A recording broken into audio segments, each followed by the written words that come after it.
주님 긍휼을 베풀어 주옵소서. 감사하며 예수님의 이름으로 기도합니다. 아멘. 영어 표현에 the bottom line이라는 말이 있습니다. 이렇게 보면은 뭐 기자회견하거나 아니면 토론하다 보면 이제 bottom line is 하면서 막 얘기하면 처음에는 저게 뭔 소리야 할 때 bottom line 밑에 이게 직역을 하면 마지막 선 뭐 밑에 있는 경계선인데 이건 아주 중요한 것을 말할 때 최소한 이 정도는 돼야 된다. bottom line 하면서 얘기하는 거죠. 이거 꼭 지켜야 된다라는 그런 표현을 완곡하게 표현할 때 씁니다. 오늘 말씀에서도 예수님께서 This is bottom line 이라고 말하고 싶었던 것이 아닌가라고 생각이 됩니다. 복음이 오해되지 않도록, 복음이 왜곡되게 전해지지 않도록 안전장치, 미니멈 bottom line 요거는 지켜줘야 된다는 거예요.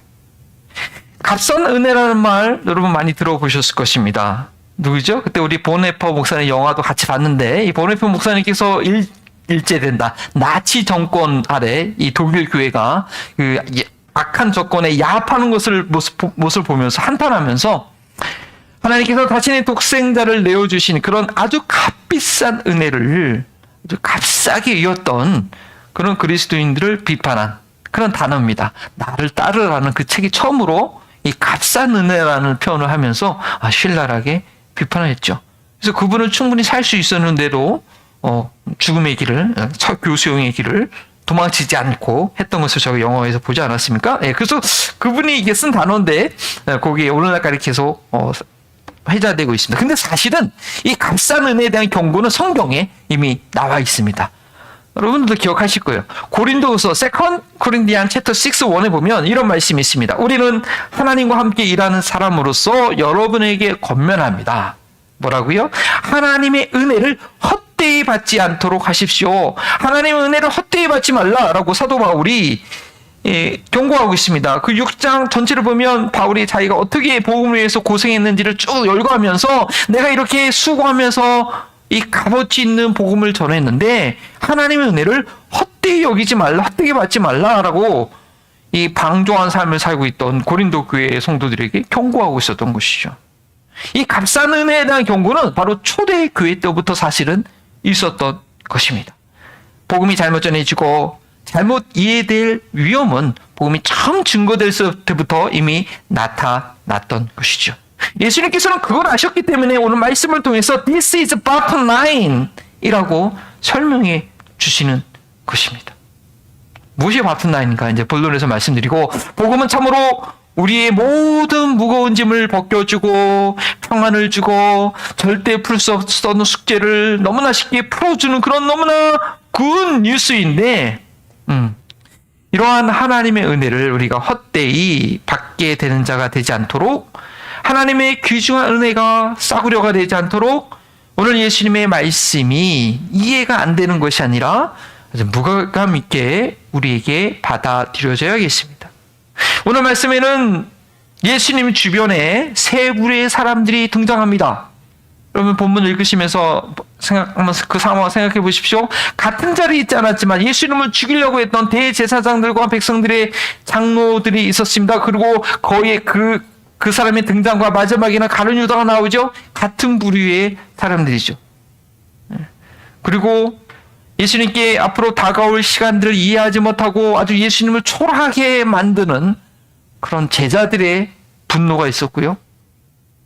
반면에 예수님의 죽음을 자신의 가지고 있는 최고로 준비한 한 여인이 나오는데 우리는 여기서 세 종류의 사람을 보게 됩니다. 저희는 오늘 말씀을 통해서 복음을 믿고 복음을 살아내고 복음을 전할 때 오늘 본문에 나오는 세 부류 중에서 과연 나는 어디에 속하게 되는 것인지 고민해 봐야 됩니다.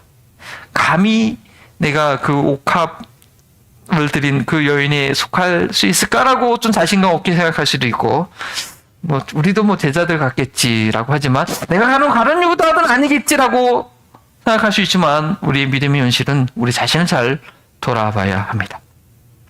오늘 설교의 핵심 주제는 이것입니다.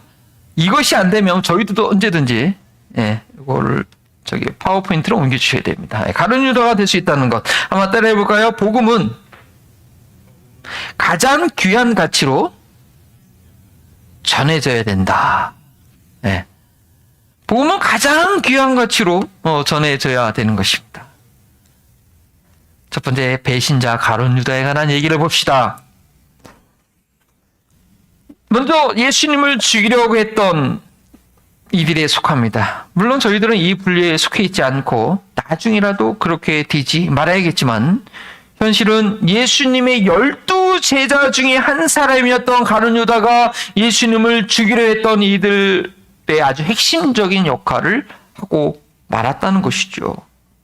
자, 성경 본문에 보면 1절과 2절에 예수님께서는 이미 자신이 곧 죽어야 될 것을 아시고 이 마지막 날에 대한 가르침을 다 마치신 후에 다시 한번 제자들에게 인자가 넘겨져서 십자가에 달릴 것이라고 말씀하십니다. 그렇게 본문이 시작됩니다. 그런데 예수님께서 죽어야 된다는 것은 처음 얘기하신 것이 아니라 마태복음을 쭉 살펴보면 이게 벌써 5번째 얘기한 거예요. 예수님은 자신이 죽어야 될 것을 십자가에 못 박게 되고 계속 강조하고 얘기하시고 어쩌면 마지막으로 얘기하신 것입니다.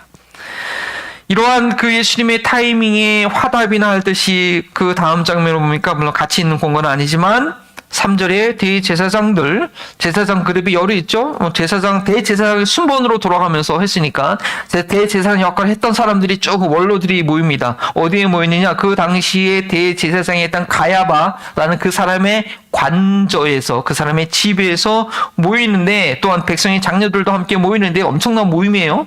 아주 고위급 간부들이 모여서 뭘 얘기하느냐?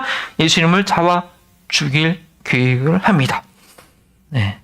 악인들이 악한 계획을 세워도 그것은 하나님의 통제 아래 있는 거죠. 자기들이 똑똑해서 달라서 자기들의 머리로 지금 계획을 하고 있는 것 같지만 이미 예수님이 본인이 죽어야 될 것을 알고 있는 그런 상황에서입니다. 그들은 단지 악인이 악한 날에 쓰임받게 될 뿐인 것입니다.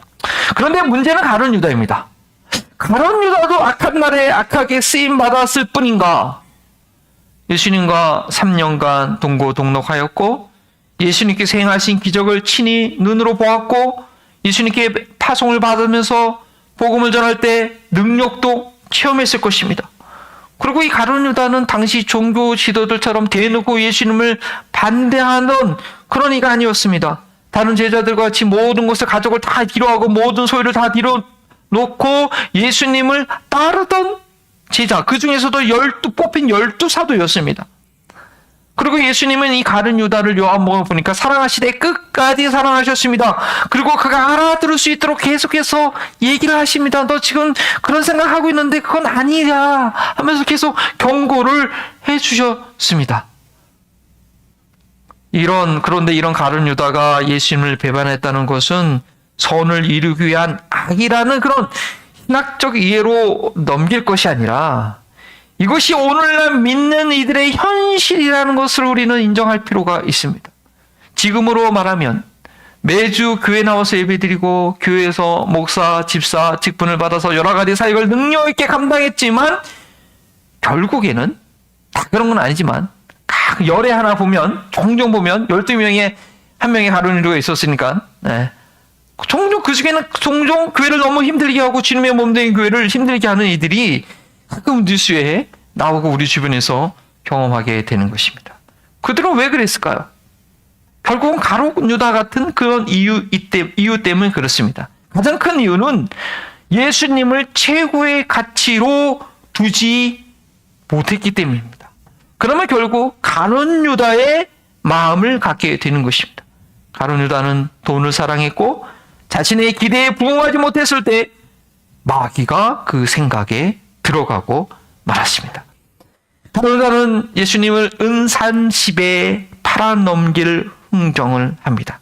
같은 상황을 기록한 요한복음에는 가룟 유다가 이 재정을, 예수님 공동체의 재정을 맡았던 회계였고 재정도 그렇고 그리고 그가 조금씩 그것을 그 안에서 빼내고 있었다고 고발합니다.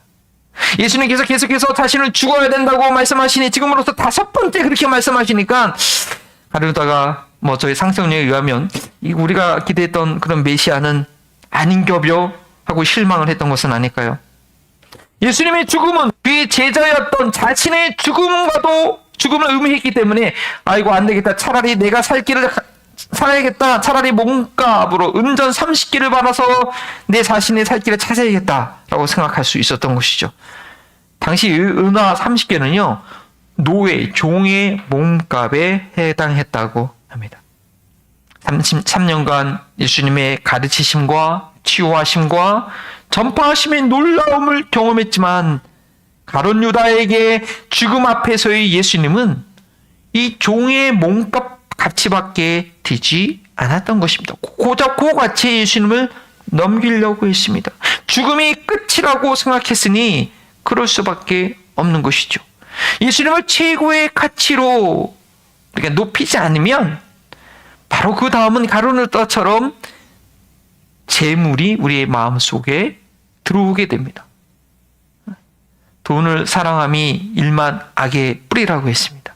평생 믿음 사랑한다고 하지만 돈에서 자유롭지 못하면 결국 가룟 유다의 수준에서 벗어나기 어려운 것입니다. 일용할 양식을 공급해 주시는 아버지를 신뢰하지 못하거나 그 자식이 아버지를 신뢰하지 못하면 그거 얼마나 불교한 거예요. 아니면 일용할 양식 위에 출애굽했던 그 이스라엘 백성들이 했던 것처럼 일용할 양식 위에 더 썩어질 것을 구하게 되면 바로 탐욕에 노예가 되고 하나님의 진노 아래에 있게 됩니다. 아까도 고백했지만 목사님 저도 6가지 아직까지 내가 11조의 훈련을 받고 있나 참 한심했습니다. 그거 나중에 제가 깨닫고 그래서 제가 이 이빨 이 크라운 비용이 상당히 나갔어요. 왜 나한테 이런 일이 생겼지? 이게 그 당시에는 몰랐어요. 근데 나중에 계산해 보니까 이게 그게 있었던 거예요. 참, 아직까지 내가 그래서 스스로 같은 15주 훈련을 받고 있다니 참 멀었다 하는 생각이 들었죠. 자, 두 번째는 이 제자들의 상황을 봅시다. 자기 중심적인 제자들. 마태복음은 제자들을 강조하는 보고서입니다. 그래서 저희가 남은 십자가 제자교회를 이제 세워가면서 마태복음 강의를 쭉 해가고 있죠. 제자들이 예수님께 혼나는 내용이요. 이 마태복음에는 참 이렇게 반복적으로 많이 나옵니다. 요한복음에는요, 이 여인은 꾸짖은 것은 가룟 유다 한 사람이라고 나오고, 마가복음에는 사람들이라고 나와 있는데, 유독 이 마태복음만 제자들이 이 여인을 꾸짖었다고 얘기합니다. 예수님의 머리에 향유를 붓는 그 모습을 보고 막 제자들이 시쿵쿵 막 화를 냈습니다. 뭐라고 얘기했죠? 우리 8절과 9절 다시 한번 읽어볼까요? 정말 제자처럼 아니 왜 이렇게 낭비하는 거요? 아니 향유를 비싼 값에 팔아서 가난한 사람에게 줄 수 있을 텐데 지금 뭐 하는 거예요 지금? 제자들이 이렇게 화를 냈어요. 이 제자들이 얼마나 예수님의 말을 이해하지 못하고 있는지, 얼마나 시와 때를 분별하지 못하고 있는지 예수님을 정말 소중히 여기지 않고 있다는 것을 여실히 보여줍니다. 예수님께서 그 마지막 날에 대해서 그 제자들의 요청에 의해서 가르쳐 준 거잖아요. 그죠? 그리고 이제 다시 한번 예수님께서 죽게 된다는 말씀을 바로 전하셨어요. 더군다나 이 종말의 때를 말씀하신 후에, 그리고 예수님께서 다시 오실 날에 대한 것을 말씀하신 후에 이제 곧 죽게 된다고 말씀하신 거거든요. 3년 동안 예수님과 함께 생활한, 예수님과 그 마음을 함께한 제자들이라면 지금 이 순간 그 여인이 예수님의 머리에 그 향유를 붓는 순간이 어떤 순간이라고 좀 느껴야 되지 않을까요? 제자들이 예수님을 정말 하나님의 아들로 믿고 있다면, 아니 그동안 그렇게 많은 환자들을 치유하시고 오병이의 기적으로 배고픈 이들을 먹이시고 풍랑 속에서도 그들을 직접 건져내시고 바다 위를 건너오신 그 예수님을 기억한다면 이 여인이 예수님의 머리에 향유를 붓는 것을 어떻게 그렇게 아까워할 수 있을까요? 여러분 이해돼요? 그게 그렇게 아까워요, 예수님께 붓는 게? 아니 상식적으로 생각해 볼 때 우리 그런 얘기 있잖아요. 어떤 5대 독자가, 어떤 손주가 할아버지 집에 와서 놀다가 그 집안에 정말 소중한 도자기를 놀다가 깨뜨렸어. 그러면 그 할아버지가 어떻게 이놈의 자식하고 혼내요? 아이고 우리 이 새끼 잘했다 너무 귀하니까 그 항아리보다 더 귀하니까 저기 감싸줄 거 아니에요. 이 제자들이 예수님을 정말 알았다고 정말 귀하게 생각했다면 물론 그 가치가 1년 연봉에 해당하는 거니까 그걸 한순간에 써버렸으니까 좀 아까울 수도 있지만 예수님께 부은 거라면 이렇게 반응하면 안 되죠, 인간적으로. 어쩌면 제자들의 마음은 스포일된 거야, 스포일됐다는 건 한국말로 뭐로 얘기하는지 기억이 안 나요. 이제 큰일 났네. 한국말로 얘기. 아니, 마음이 스포일된 거예요, 제자들은. 맨날 예수님께서 자신들을 위해서 도와주시고, 기적을 베풀어 주시고, 배고픈 거 먹여주시고, 3년 동안 맨날 예수님이 자기들한테 이렇게 너무 잘받기만 하니까, 네, 이렇게 귀한 것을 제자들은 드려본 적이 없거든. 결국 드렸다는 게 오병이요, 물고기 2마리하고 그것도 어떤 소년 도시락 그걸 갖다 준 것밖에 없어요. 정말 따져보면 제자들이 예수님께 한 거 그거밖에 없어. 그러니까 이 귀한 것을 예수님께 드린다는 게 낯선 거야, 제자들한테는. 네. 그래서 이 제자들이 가난한 이들을 생각하는 그들의 마음이 잘못됐다는 것이 아니라 예수님을 생각하는 마음이 너무너무 없었던 것이죠. 그게 안타까운 거예요. 더군다나 지금 예수님은 죽음을 앞둔 상황입니다. 그 향유를 가지고 신체 일부를 닦은 것이 아니라 그 머리에 부어서 그 향유가 온 몸에 이렇게 흐르고 있는 그런 상황입니다. 또 이 상황이 뭔가 좀 다르다고 느껴야 되지 하지 않을까요? 왜냐하면 유대인들은 장례를 할 때 어떻게 해요? 향품을 시신에 바르고 두고 그 다음에 이렇게 세마포를 이렇게 감쌉니다. 그것이 마리아다 요셉과 니고데모가 예수님 그 장례한 그런 풍습 아닙니까? 그리고 예수님께서 방금 전에 이틀이 지나면 유월절이고 이제 이틀이 지나면 이틀 후에 내가 집밖에서 죽는다라고 얘기했거든요, 분명히. 유월절에 팔리게 될 것이다. 이 말씀을 제자들이 마음에 두고 있었다면 지금 이 중간한 순간 향수가 예수님의 몸에 전체를 이렇게 흘러내리고 있는 순간 그 의미를 놓칠 수가 없는 거예요. 근데 저희들의 믿음은 과연 이 제자들보다 더 나을까요?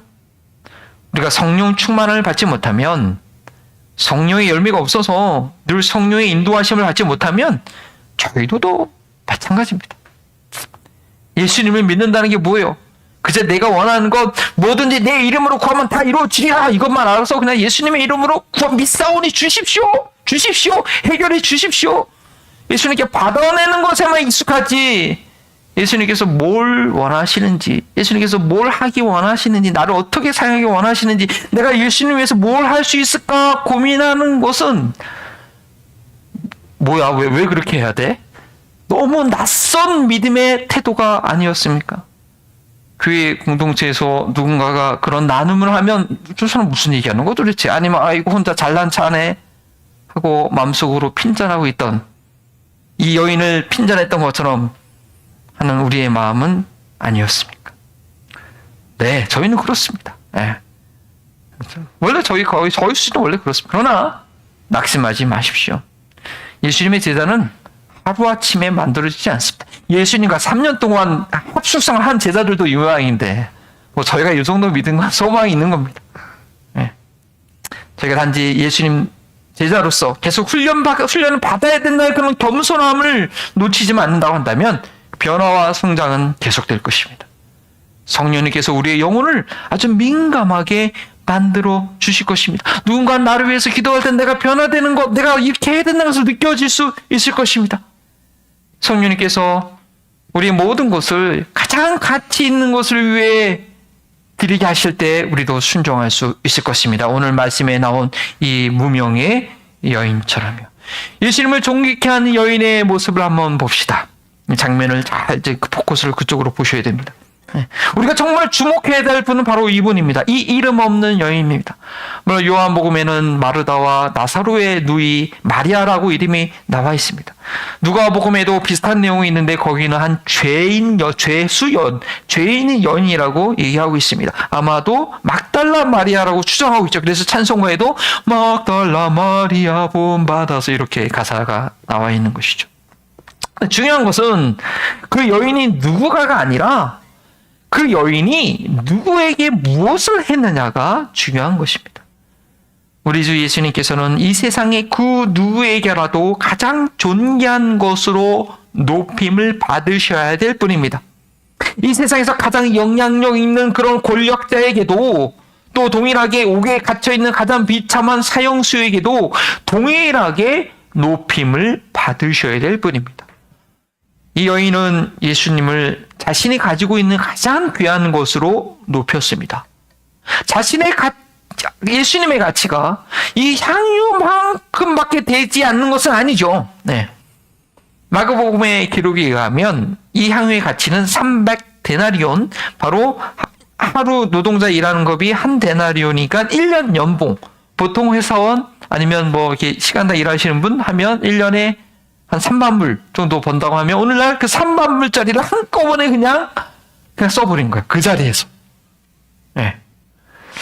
근데 만약에 여인이 그거보다 자신이 더 귀한 것을 갖고 있었으면 그보다 더 귀한 것을 주저없이 그것으로 예수님을 섬겼을 것입니다. 네. 그런데 예수님을 말로만 주님이라고 고백했던 예수님의 옆에 있던 제자들은 그거 보고 놀란 거죠. 그러니까 놀라가지고 막 호들갑을 뜬 거죠. 이 여인의 이런 과감한 헌신은 우리가 인간적인 판단과 결심으로 가능하지 않습니다. 진리의 성령님께서 예수님의 가치를 정말 가치 있는 것이 무엇인가 바로 깨닫게 하실 때 가능한 것입니다. 과연 믿음 생활이라는 건 무엇일까 생각해 봅니다. 정말 가치 있는 나의 온 삶을 드릴 수 있는 가장 고귀한 가치가 무엇인가, 그걸 향해서 나아가는 게 믿음 생활 아닐까요? 어떤 분은 자녀를 최고의 가치 드립니다. 어떤 분은 자기 명예를 최고의 가치 드립니다. 어떤 분은 건강을 최고의 가치, 그걸 위해서 온 힘을 드리는 건데 솔직히 가치 없는 거죠. 물론 다른 것보다는 가치 있겠지만, 하지만 그거보다 그 무엇과도 비교할 수 없는 예수님을 사모하고 예수님의 뜻을 이루는 그런 삶의 가치를 발견해야 되는, 이 여인은 그걸 발견하고 그렇게 했던 것인데 하신 것이죠. 성령의 이것은 저희도 성령께서 깨닫게 하실 때만 가능한 것입니다. 저희도 날마다 성령님과 동행하며 예수님의 제자로 훈련될 때 매 순간 그 예수님을 높이는 그런 결정을 하게 될 것입니다. 그러나 저희가 오늘 말씀을 통해서 정말 이해하고 기억해야 될 것은 13절 내용입니다. 다 같이 한번 13절 한번 읽어볼까요? 13절. 성경을 찾아서 영어로 또 우리 세번역 성령으로 같이 한번 천천히 읽습니다. 내가 진정으로 너에게 말한다. 온 세상 어디서든지 이 복음이 전파되는 곳에는 이 여자가 한 일도 전해져서 그를 기억하게 될 것이다. 예수님은 이 여인의 행동을 그 제자들 앞에서 칭찬한 것으로 끝난 것이 아니라, 제자들을 깨닫게 하면서 끝난 것이 아니라 복음이 증거되는 모든 사람들 앞에서 하신 것입니다. 세상 끝날까지, 세상 끝까지 이 여인의 행동을 기억되며, 이 여인의 행동을 기억되며 칭찬받아야 된다고 말씀하고 계십니다. 오늘날로 말하면 온라인의 최대의 검색 컨텐츠가 되어야 된다는 거예요. 심지어 저희 교회 홈페이지에도요, 이 여인의 헌신의 그림과 말씀을 함께 어떻게 보면 기록되어 있어요. 온라인 헌금하는 날에 이 여인이 그림이 있어요. 네. 왜 그러셨을까요? 저는 마태복음을 강의하면서 이 한 달러씩 상세하게 이렇게 설교하기 전에는 저도 사실은 그 의미를 제대로 몰랐습니다. 예수님께서 말씀하신 이 바텀 라인을 저는 제대로 보지 못했습니다. 제가 믿음이 부족하고 여기 나와 있는 제 제자들처럼 어린 유아적인 그런 생각일 때는, 예수님 자기에게 잘하는 사람 되게 좋아하시네. 예. 아니 그래도 그렇지 이렇게 이 여자를 이렇게 영원토록 기억하게 하신 이유, 이게 뭐야 이게 도대체. 이게 잘 파악이 안 돼서, 그래서 이 본문을 읽을 때마다 그냥 좀 수수께끼로 남겨두었습니다. 근데 오늘에서야 저의 미련함을 깨닫게 됩니다. 이것이 복음을 이해하는 바텀라인이구나.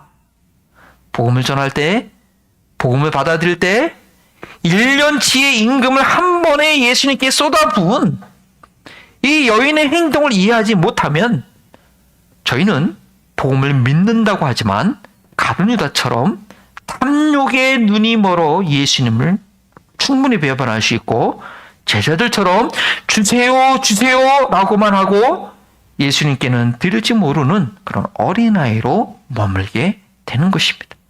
생명이 없는 경우를 제외하고 아이가 성장하지 않는 경우는 없습니다. 계속 어린아이로 있다는 건 생명이 멈췄다는 것이죠. 우리가 이 여인의 행동이 기억되어져야 한다는 것은, 여인의 행동이 기억되어져야 한다는 것은 바로 뭐냐? 예수님의 죽음이 얼마나 가치 있는 것인지 기억되어야 한다는 것입니다. 가룟 유다는 그 죽음의 가치를 몰랐습니다. 부활을 믿지 않았습니다. 예수님의 죽음을 헛되게 생각했습니다. 그것이 끝이라고 생각했습니다. 다른 제자들은 예수님의 죽음을 보지 못했습니다. 준비하지 못했습니다. 예수님과 함께 죽을 준비가 되어 있지 않은 것입니다. 그러나 진정한 복음은 예수님과 함께 죽는 것에서 시작합니다. 세상은 죽는 것을 실패라고 봅니다. 아이고, 어떻게 저렇게 병들어 죽게 됐대. 어떻게 저렇게 그만 죽게 됐대. 절망하게 됩니다. 손해보는 것을 바보라고 합니다. 그러나 저희는 예수님과 함께 죽는 것이 살 길임을 믿습니다.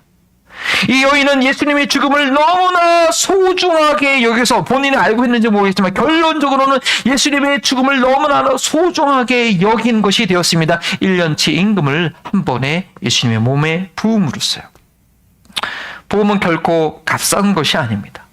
복음을 증거할 때에 이 여인의 낭비와 같은 헌신이 이해되도록 전해져야 됩니다. 값싼 복음은 복음이 아닙니다. 그냥 가짜입니다. 값싼 은혜는 은혜가 아니고 속임수입니다. 공장에서 한 번에 대량으로 만든 패스트푸드 건강에 너무 안 좋죠. 빨리빨리 만들고 한꺼번에 너무 쉽게 만들어요. 먹긴 편한지 모르겠지만 너무 건강에 치명적이죠. 집에서 정성을 다해 수고하여 만든 그 음식을 먹어야지 우리 몸도 건강할 수 있습니다. 예수님께서 복음이 전해진 모든 곳에서 항상 이 여인의 헌신이 같이 전해져야 한다고 단언하신 것은 이 복음을 듣고도 가룟 유다처럼 탐욕에 사로잡혀 사는 이들이 생기지 않게 하기 위한 바튼 라인이었습니다. 나를 증거할 때 그렇게 좀 값싸게 말해주지 않을 수 없겠니? 라고 우리 주님께서 말씀하고 있는 것입니다. 아버지 하나님과 관계를 회복하기 위해서 너희들이 수고할 일이 전혀 없는 건 사실인데 나는 그 일을 위해서 십자가를 져야 했거든. 그게 그렇게 쉬운 일이 아니었단다. 당연한 것도 아니었단다.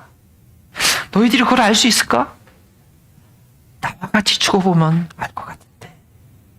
라고 주님 우리에게 말씀하시는 거예요.